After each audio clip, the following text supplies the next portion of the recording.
जाने माने आदिवासी मूलवासी दलित शोषित पीड़ितों के हक अधिकार के लिए संघर्ष करने वाले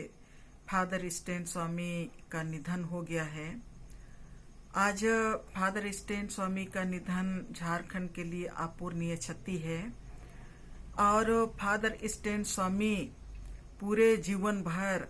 वो आदिवासियों के जल जंगल जमीन की रक्षा के लिए, किसानों के जल जंगल जमीन की रक्षा के लिए और यहाँ का प्राकृतिक संसाधन यहाँ के आदिवासी मूलवासियों को ही उस पर अधिकार मिलना चाहिए, उसकी लड़ाई पूरे जीवन भर लड़ते रहे। चाहे वो छोटा आंदोलन हो चाहे तो बड़ा आंदोलन, हर आंदोलन के साथ फादर स्टैन स्वामी वो खड़े रहते थे। चाहे वो आदिवासियों का सवाल हो, मूलवासियों का सवाल हो, दलितों का सवाल हो या तो अल्पसंख्यकों का सवाल हो, सबके साथ वो खड़े रहते थे। और जब जब कारपोरेट घराने के तरफ से जो गलत नीतियां थोपी जा रही थी जल जंगल जमीन लूटने के लिए, उनके खिलाफ भी वो अपने कलम से भी आंदोलन करते थे और मैदान में भी हमेशा खड़े रहते थे। यहाँ तक कि जितने भी आदिवासी लड़कों को, जो निर्दोष आदिवासी लड़के जिनको सरकार जेल में बंद करके रखी थी, इनकी रिहाई का भी वो आवाज उठाते रहते थे। और 2014 के बाद जैसे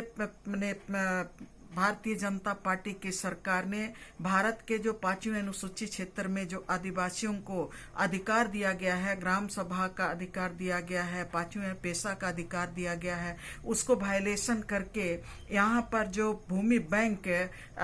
कारपोरेट घराने के लिए बनाने की कोशिश की रघुवर दास की सरकार, उसके खिलाफ भी लगातार वो संघर्ष करते रहे, वो बोलते रहे और हर आंदोलन के साथ वो साथ में खड़े रहे। फादर स्टैन स्वामी का जो मृत्यु है वो असाधारण